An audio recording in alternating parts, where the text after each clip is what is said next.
Welcome to Stand Out from the Crowd, the podcast dedicated to helping professionals and leaders amplify their voice, impact, and influence. Are you ready? Let's go.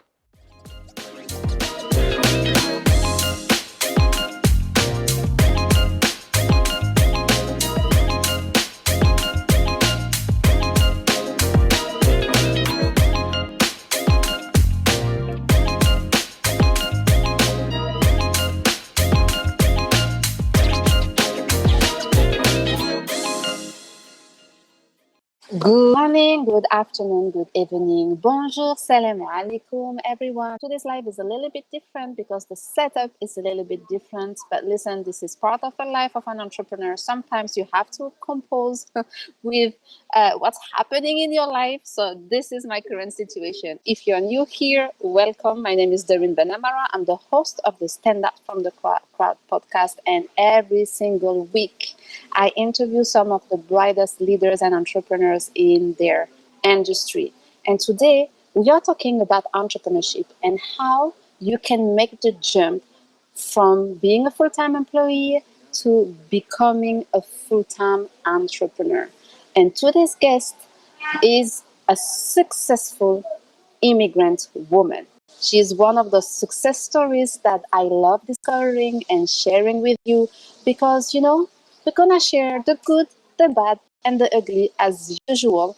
You will figure it out that none of us has it perfect. And that's the purpose of this podcast, to share stories and to show you the back end of what's happening, in the life of great leaders and entrepreneurs. So without further ado, please help me welcome Aditi to the Stand Out from the Crowd podcast.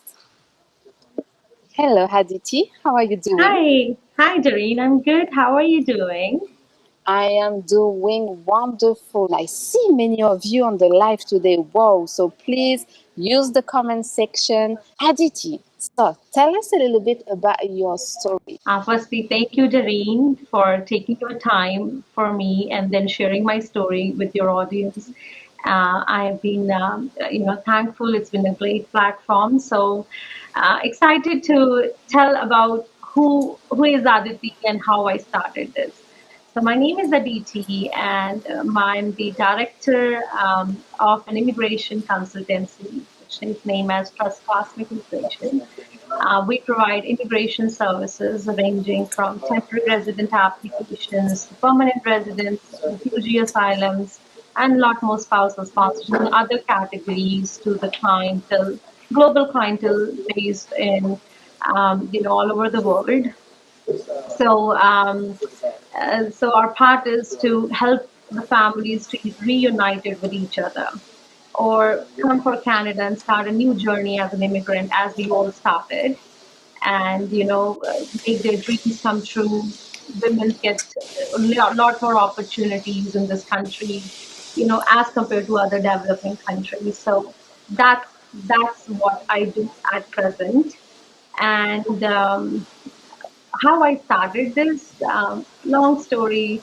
I immigrated to Canada in 2012 as an international student with only $900 in the pocket.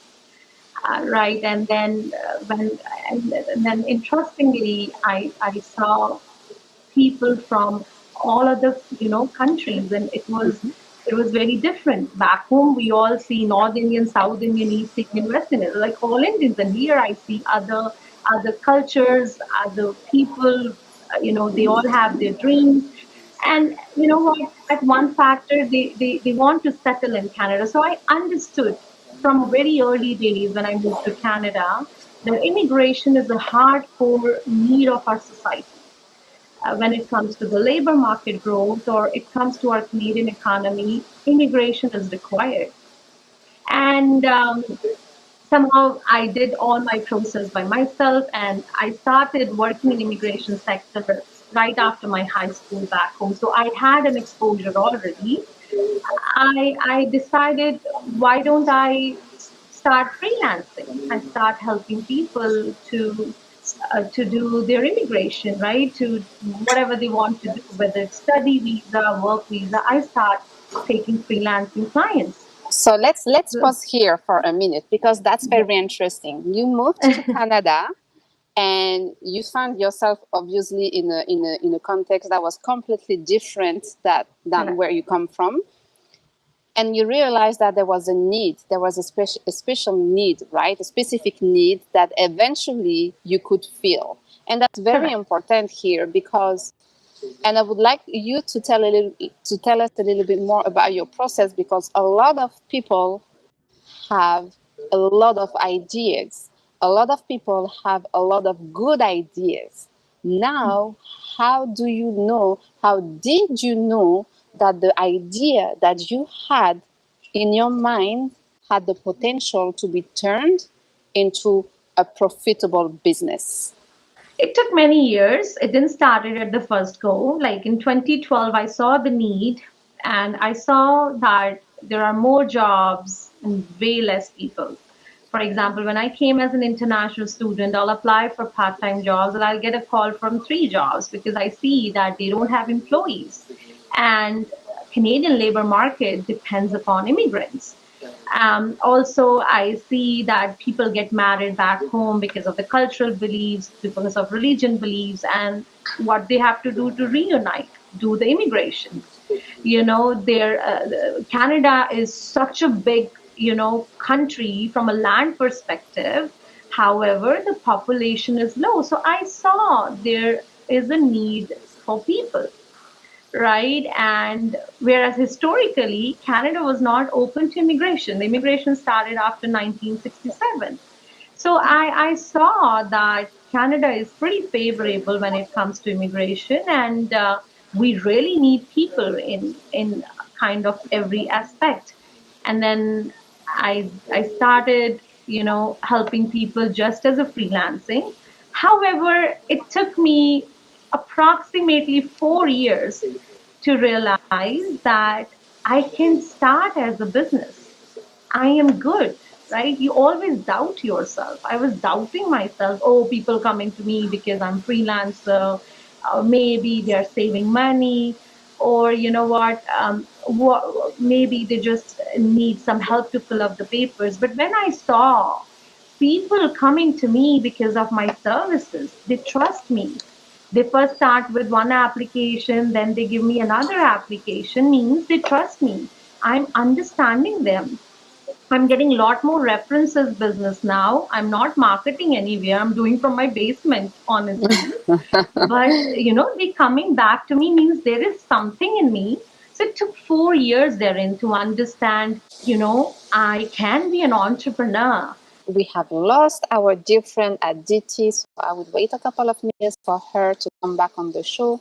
So basically, I really like her story. Many of the stories we have heard and shared on this podcast are very similar if you pay attention to, right? People didn't decide like from one day to the other to become an entrepreneur. That's something that they had in mind first. Then that's something that they started to try as a freelance, as she said, as as a side hustle. And then it took her 4 years to realize that she had the potential to turn this idea, this side hustle, into a full-time business. Another point that she mentioned that is quite relevant here is the self-doubt. Oftentimes, we hold ourselves back from making the jump and taking the leap of faith because we are not sure. And the thing is, our brain was trained to, and the purpose of our brain is to keep us safe, right? So, in order to keep us safe, our brain encourages us to stay in our comfort zone. But as you know, as we know, being an entrepreneur is about going outside of your comfort zone, right? So the thing is, the self-doubts are normal. I really want you to understand that when you want to start a project, when you want to quit your comfortable situation with a 9 to 5, you're comfortable when you are 9 to 5. You don't have to think, okay, I'm going to make money the next month and the following month and the following month. And that's normal. But at some point, if you got to be able to train your mind, that's very important here. You got to be able to train your mind So you take the risks. Will you succeed 100%? Probably no. But do you want to try at least and eventually succeed? And you won't fail. You will learn. Worst case scenario, you will learn a couple of lessons along the way. Or do you want to keep yourself safe? You stay in the comfort zone where nothing grow, that is comfortable, but nothing grow there. And then you pay the price of not having tried. And when I look at both, because I made that jump too, right? When I look at both, I'm like, okay, yes, being an entrepreneur is scary. It is challenging. There is a lot of ups and downs. So there is a risk here. But I do believe that there is also a risk to miss your calling if you stay in your comfort zone. If you wonder if your idea is good and if you have the potential to turn it into a business opportunity, you have to think about first what is the problem that you are answering with your idea. If you are not able to clearly identify the problem that you are solving with your idea, that will be very hard to turn it into a profitable business. You got to be able to answer that question: what problem am I solving? If you can identify the problem, you can monetize the solution. Okay? There is a difference here between following your heart and passion and having an idea that you can turn into a profitable business. And in order to know the difference, you've got to try. And this is where people don't even take the first step. You got to try and to see what you can learn. You don't fail. You learn in the first 2 years of you being a business or a freelancer or a side hustler. You don't fail. You try. I really want you to get clear on this, because I know this is the first and the main barrier holding you back from making the jump from full-time employee to full-time entrepreneur. So now you said that, okay, for 4 years you were freelancing, right? You were freelancing before you realized that there is a potential here to turn this into a profitable business. So how was your life? Were you working full-time and freelancing on top of that? You didn't feel comfortable at your job, or maybe you loved your job, but you decided to jump into something different. What was the situation there? Extremely hard, very hard. I was working as a contract manager in the IT firm, and the idea that I want to do an entrepreneurship came in 2016. But again, it's not that easy. It's really not that easy. I wanted to do so. Now I'm getting complex cases, and I really need to go back to school. I don't know those. The freelancing stuff is done. Now it's the real stuff. And I shared with my sister. She has been very supportive. So I told my sister, I said, I have to go back to school, but I have a job. It's $85,000 job back in 2016. I'm not comfortable. So she has been pushing me. It took a year. She has been constantly pushing me. Back in 20, then again in 2017, I ended up getting mortgage. Now gone, completely gone. Now I'm like, no, I can't leave my job. I have a mortgage to pay now. And she's constantly pushing me, no, no, Dee, you have to go back to school because people really need you. You have an idea, you can solve, you can become an advocate. Go back to school. So 2017, I came home and she kicked me out that I have to go to school and register myself. So I went to school 2017. I got the admission done for 2018.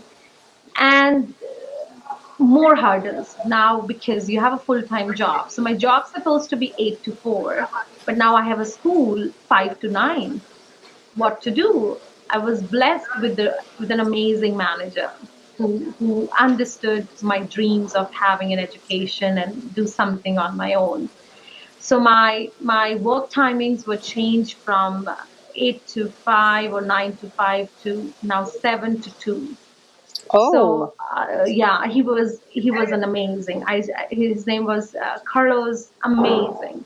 So now I'll get up at 5, leave work 6. It was an hour drive because I used to live in Brampton and the office is in closer to Don Mills.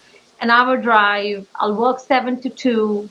I'll leave 2:30. I'll reach school 4, and I will literally take a nap in the school because they used to teach nursing students too. So I'll find a stretcher and I'll take a half an hour break before I actually start my school. And I'll do the school 5 to 9. I'll come home at 10, and now I will work on the applications. And I'll work on the applications until 2 a.m. in the morning, and I'll take the sleep for hardly 2 hours, and I'm back to again work. And there were times, honestly, there were times I will not sleep. People will come in my dreams. My dreams were so big enough that I will have sleepless nights. And literally, my sister will say, hold, sleep, count back, count 100, sleep, because I couldn't sleep. So I did my education. It took me almost 9 months to complete my education. And you know what? I think when you have a strong dreams, you have a dedication, Mm-hmm. universe make it possible for you. So again, I finished my school. Now I have to go to licensing part in 2019, but I'm still not comfortable to leave my job. I'm like, I'm making $90,000. I have mortgage. I have my sister's education bills to pay. You know what? I'll continue do this as as a business now, but I won't jump into entrepreneurship. I'm not made for this yet. I don't have support. I'm a first immigrant here. I don't have friends much. I don't know what I'm gonna do. And then you know what? Early 2019, my company did massive layoffs. So Oh. 32 people were laid off. And now it's just negativity around the office. I was in tech sector. We were pretty safe. So they were a record management company. Now they were going from a paper to electronics. So I was safe because I was in a software department team. However, wherever you go, people are sad. Everybody's just waiting for their termination letter. Nobody expecting any raise. And people are getting laid off. You're getting announcements. And I'm scared. Now I'm very scared that next number is mine. Mm-hmm. Right. And this happened January 2019. And in March 2019, one day I went to office. I'm making a coffee, and my manager Carlos comes to me and he's like, I want to speak to you. And I was nervous. I knew something is coming on my way. And he handed my layoff termination letter to me. And he said, Okay. we really appreciate your efforts, but company has been restructured. We have to let you go. And you have half an hour to pack your bag. That's hard. Extremely hard. I panicked. I didn't have. I have mortgage to pay. My sister was still studying that time, and I don't have a brother. I don't have a dad. You know, it's only my mom back home. You don't think about savings that time. You do have it, some savings, but you just shattered, right? Like, what's gonna Mm-hmm. happen? This is not something I planned for myself. And my manager didn't, stand on my head literally. He's like, I give you half an hour, just pack your bag, Aditi, and I'll escort you to the door. I just panicked. I took a boxes, I started packing everything. And I made a call to my sister from the parking, and I screamed, I yelled, I'm crying, I'm tears. Like, I'm gone. Everything is shattered. I don't have a future. She's like, B, that's why we prepared you for education. Now it's the time, open your business. And I said, you don't know anything. And I just hung up. And So, then the so just remind me, she's your younger sister, right? youngest sister, she's way bolder than me. She's So like, yeah. she's like, come on, just come home. And she also told me, if you really want to work, you will find a job, just come home. And the next call I made it to my classmate. Now he's a very good colleague of mine, Harit. And I said, Harit, you know what? I got laid off.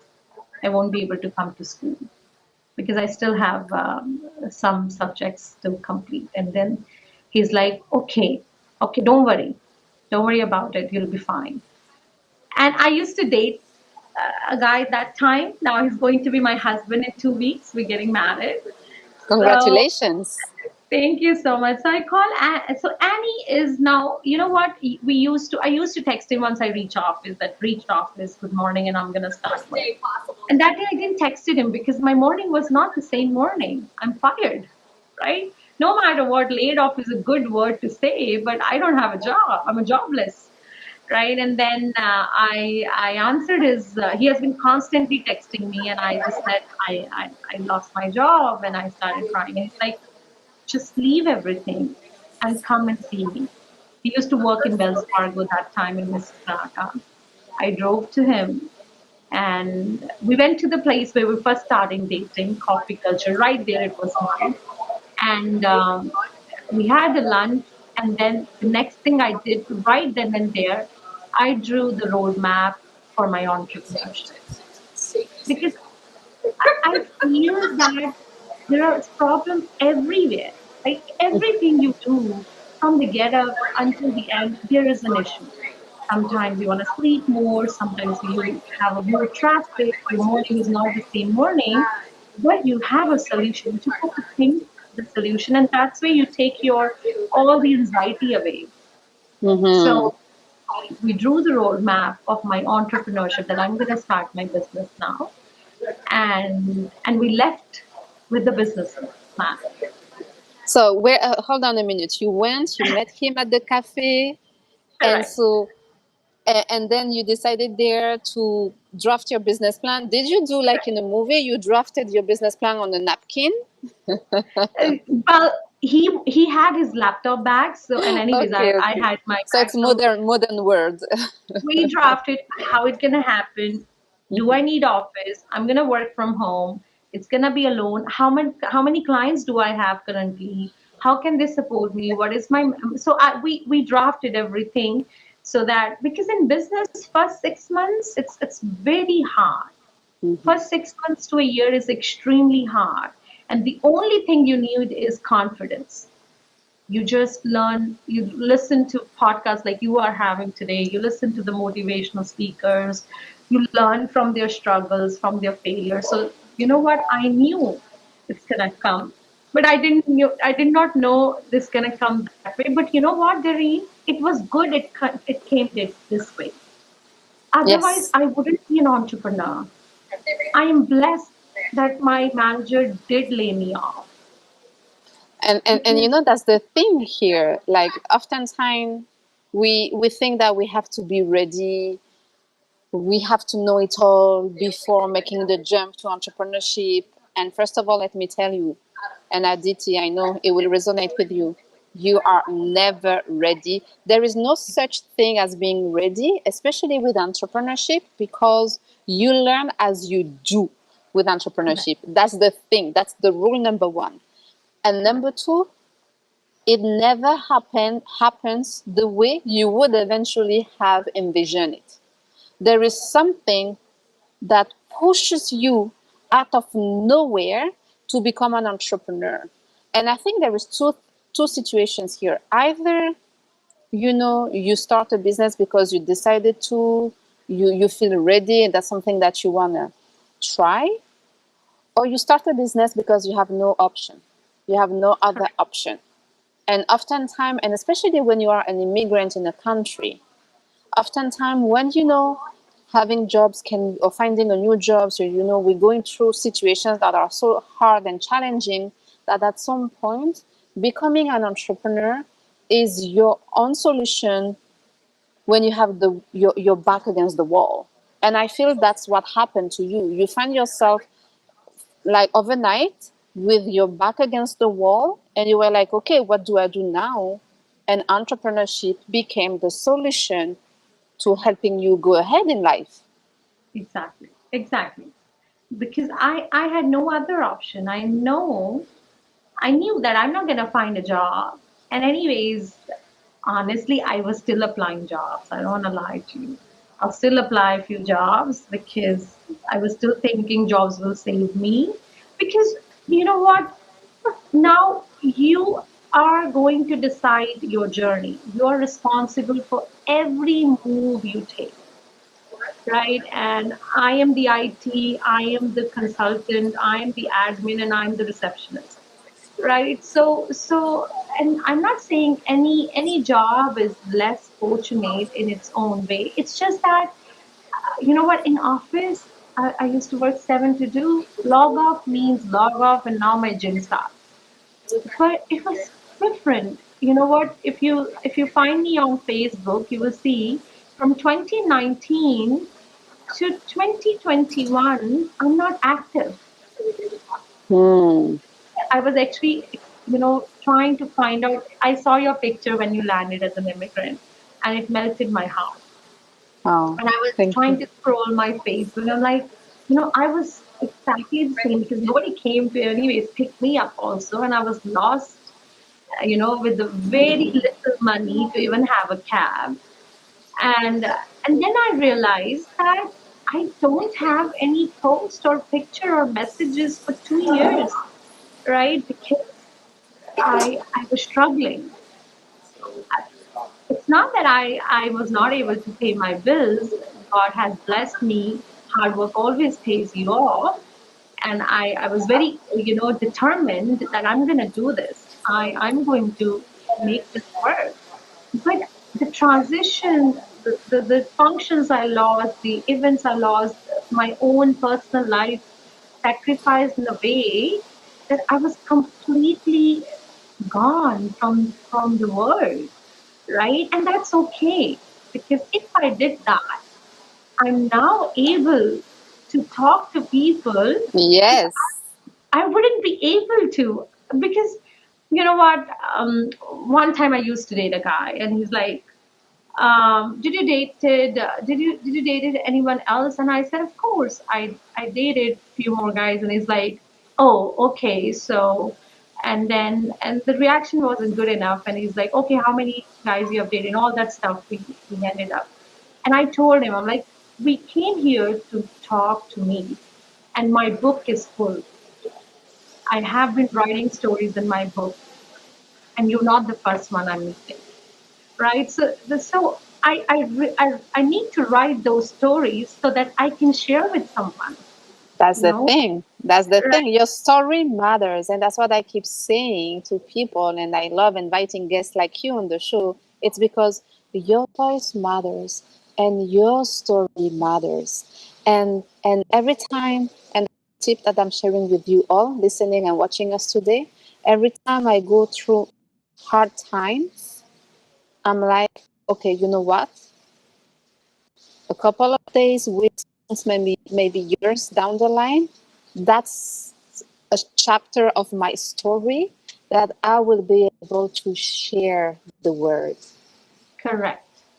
Exactly. So that's why it's important, and I'm glad that you just made the analogy, of okay, writing your story. And yes, you dated a couple of men, they were like a couple of chapters in your book, and this is Correct. your life. You keep writing new chapters in your book, like as long as you live, and that's a blessing.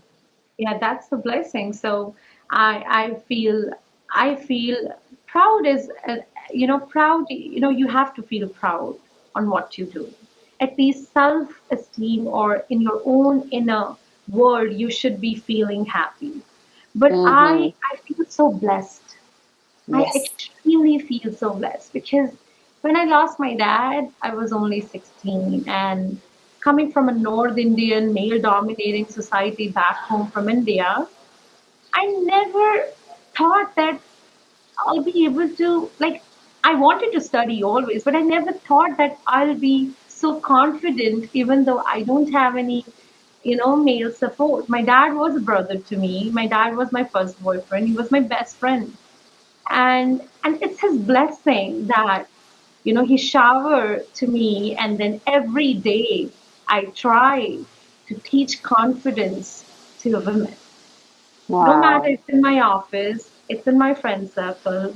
We make mistakes, we go through bad relationship, we go through weight gains, we do, we all are same. But one thing matters is that we accept. Resilience is something that we always afraid of, right? That's why we do not compete for the opportunities as men do, because we're so scared to fail. And trust me, I have failed many times. especially in men's world. Because I have my own vision, my own ideas, my own voice, that I need a really brave men who value women equally to men, Yeah, right? And that's I'm blessed. Trust me, I'm really super blessed. Talking to you, talking to people around, joining this immigration, immigrant women. It makes me feel so blessed that I've been able to do in the country where I was not born. Yeah, Canada is a beautiful country in the sense that it gives us the opportunity to try, and Correct. it encourages us to try. Aditi, thank you so much. That was very inspiring to listen to your story. Thank you for being so open about the good, the bad, and the not so ugly. That's okay. There is like a lot of lessons to be learned in everyone's journey. So thank you very much for being with us today. For those of you watching the replay and listening to the podcast, you can listen and subscribe to the podcast on Spotify, Apple Podcast, Google Podcast, and also the replay is available on our YouTube channel, Stand Up from the Crowd. So we are everywhere, so you have easy access to inspiring stories like Aditi's stories. So you get the little extra push that you need to amplify your voice, impact, and influence. Thank you, everyone. Thank you again, Aditi. You have a wonderful day, and I will see you next week for another live episode of Stand Up from the Crowd. Thank you, everyone. Bye Thank bye. you, Taryn. Thank you. Bye.